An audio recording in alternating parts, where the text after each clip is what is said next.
Hey Assassins, welcome to today's video. Today's video is going to be the first in a new series called Best in Class.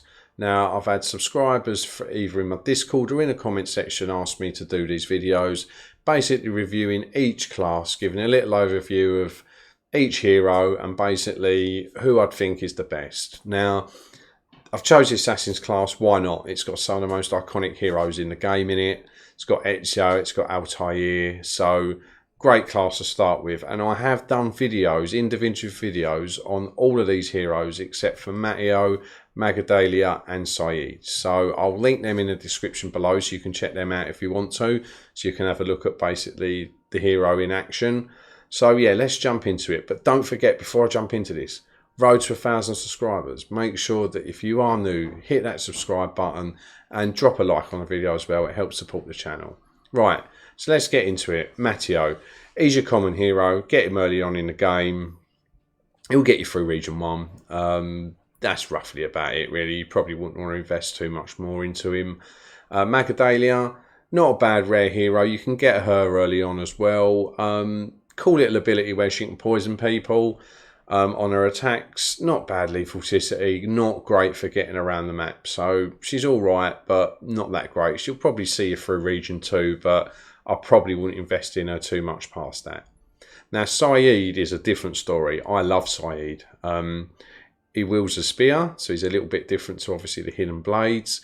He can do so much damage at times. I mean, I love him. He can attack multiple enemies at the same time. So if you happen to fail an assassination, for example, and his mate comes running over, you can hit him with his ability and he will damage both enemies. It is just such a fun hero to play, he really is. I had him in a Helix Rift event once and I was gobsmacked. He carried me through it early on in my account. I think it's actually on the channel. It was a live stream and I could not believe how good he was. So I really do like him. I've cleared Region 4 with him at that level 32 and 5-star. So, and that was with only tier 4 weapons as well. So a lot of, you can improve him so much. And I think he's a hero worth investing in early on in the game. Right, let's get to Aguilar. Now, Aguilar is obviously he's basically the face of Assassin's Creed Rebellion, to be honest with you. He's the assassin that was based on the film. He's rare. I quite like the fact he's rare because it obviously gives people a character they can relate to early game. Only issue is he doesn't get his legendary weapon, and he's the only rare or non-legendary to get a legendary weapon. He doesn't get it until the end of Story 28, which is Region 5. Now, when the game first came out, there was no Region 5, there was no legendary weapons.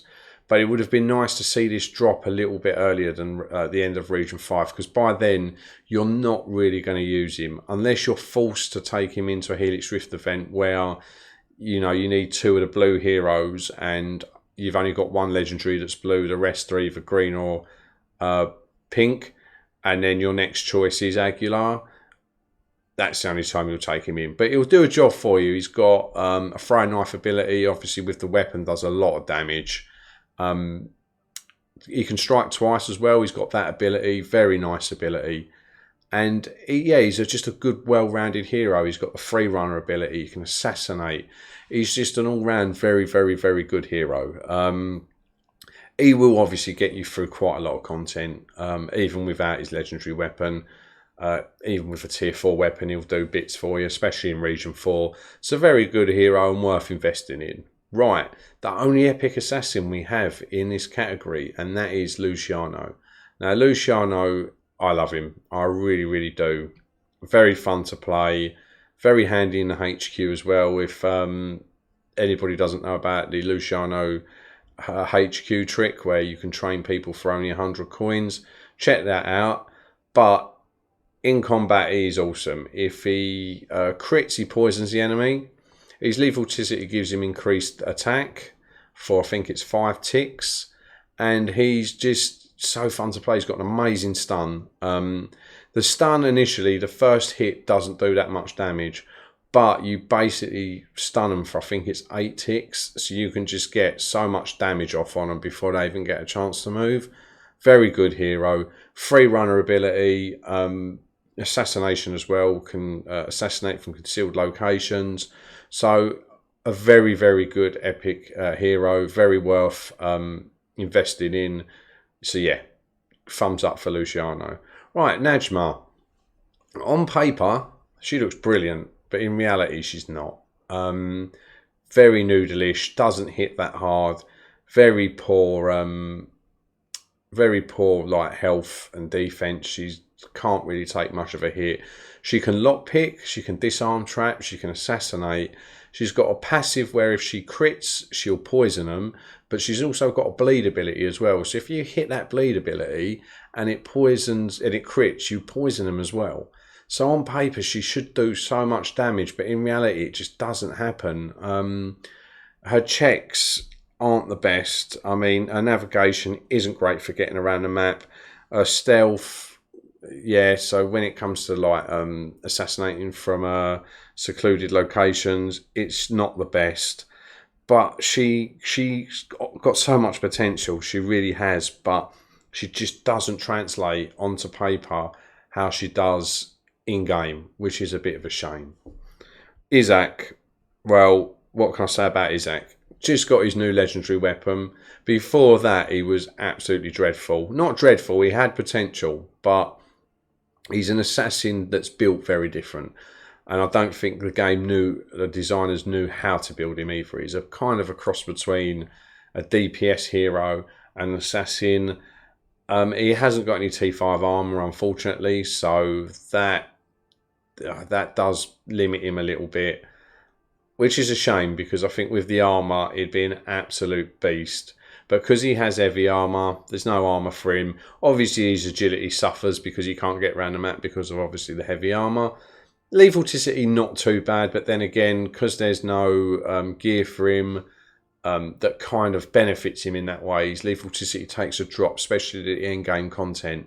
But he hits like a truck. He's got a throwing knife that bleeds the enemy as well. So the throwing knife hits extremely hard. I think it can crit for about 5k, 5.5k. And then the bleed damage on top of that, I mean, just check the video out. He melts. He's a very good hero. He's just missing that little bit that just makes him just perfect. That's the way I'd say. So very good hero. Very fun to use, but... And again, XP trick with him as well. Same as Luciano. Both got the XP trick. You can get this a star level earlier with him.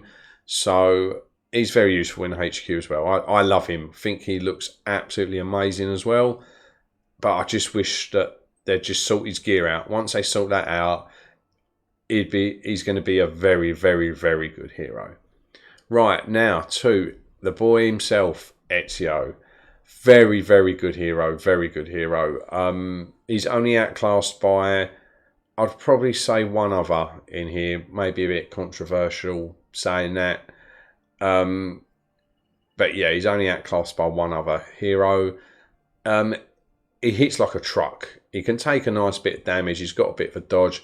Grandmaster assassination ability. So you've got 2 guaranteed assassinations at 5-star. So that's 100% guaranteed assassination. His lethalticity is absolutely amazing. I doubt there's going to be any content really that means that you won't have a 95% chance to actually assassinate someone. He's got a free runner ability, so he can get around the map very nicely. So you can use zip wires, you can use the leap of faith, you know, very good at getting around the map. His damage is very solid, very, very solid. And he's got a counter-strike ability as well, that very small chance, but you can instantly kill an enemy with that. But it just does so much damage. So if you get hit, you can activate this ability, doesn't cost a turn, and you do some really, really, really nice damage. Right, Jarah. She's another one. Grandmaster ability as well for assassinations. You get 2 assassinations guaranteed at 100% with her. Lethalticity is quite good as well. Bleeds off of her an attack. Very good hero. Her and Ezio are very similar. Agility isn't as good as Ezio's, but with the bleed, she can hit hard. I used her in a Helix Rift event recently, carried me through it. Brilliant hero. Got quite a bit of a bashing from everyone, I think, but I enjoy playing her. She does a job. She gets the job done. Lethal Ticity's not bad either. So yeah, very fun hero, obviously worth investing in. And she has her own legendary weapon as well, so that's always nice. Right, old man Darius. Now, I love Darius, but not with his T5 legendary armour. I think I prefer him with just the regular T5 armour on. He's just built to crit. He to me, he's a very fast, despite his age, a very fast-paced hero. His agility isn't obviously the best, he's old. But his lethal ticity is very good. Not as good as Ezio or Altair, but it's still very good. But his gear kind of sacrifices what he's about, and that's critting. Everything's built with him to lower the defense of the enemy and then improve your crit rating. And when he crits, he crits very well. But again, he's not got a legendary weapon. The weapon they've given him isn't the best. It's the one you get from the Helix Rift event. I think it's called the Exos Valiant or something like that, if that's how I pronounced it right. It's not the best weapon in the world, but he is fun to play. Got the executability as well, so if you can make it to the end of the mission and you've got a really tough enemy in front of you as the final boss, he can execute him. Done, dusted, in the bin. Right, Altair. Personally, my favourite hero in the Assassin's Creed franchise. He is Assassin's Creed as far as I'm concerned. He was shocking. An absolute noodle. But then they released his legendary weapon and it has improved him massively. He hits a little bit harder. His throwing knife does a little bit more damage, and plus with that throwing knife gives you initiative, so you can always get a nice attack off. His lethal ticity is absolutely flawless. Again, you won't have anything less than a 95% chance to assassinate someone if you've got him at level 50. I'll be shocked if there is anyone in the game that doesn't give him a 95% chance lethal ticity check. His armor's very good. He's a good, well-rounded hero. The weapon improved him a hell of a lot. Executability as well. So, yeah, he's improved massively. So, he's no longer one of the worst heroes in the game. I enjoy playing him now. If I see him at Helix Rift event, I'm quite happy, as previously it was soul-destroying. And then we come to Maria, and we have saved the best for last. She's by far the best hero in this Assassin's class by a country mile. Heals off of her dodge, applies a poison, lethal ticity is very good, but you build her differently. This is what I quite like about her. See, as you can see on my Maria, I have a 4-star belt on me, and that's because it increases her attack and her dodge. She's great at assassinating, but you can just pull through a level without that. I mean, as I said, I've done videos on them below. She pulls through mission 28. Absolutely pulls through mission 28. Just every time she dodges, she gets a load of health back. And by doing that, you're so sustainable. You barely lose any health. She hits quite hard with the poison. So yeah, she's not too bad. So yeah, that's my little overview. So yeah, if I was to rank these, it'd be Maria, Ezio, Jarah, Altair, Ishak. I'd put Luciano and Aguilar above Najma. And then obviously, yeah, Sayid, honourable mention. So yeah, that's the first best in class. I hope you enjoy it. Let me know which one you'd like to see next, because I'll prioritise them if obviously more people want one rather than the other. But yeah, I hope you enjoyed it. I hope this gives you a little insight to how some of the heroes are. And yeah, stay safe, Assassins, and good night.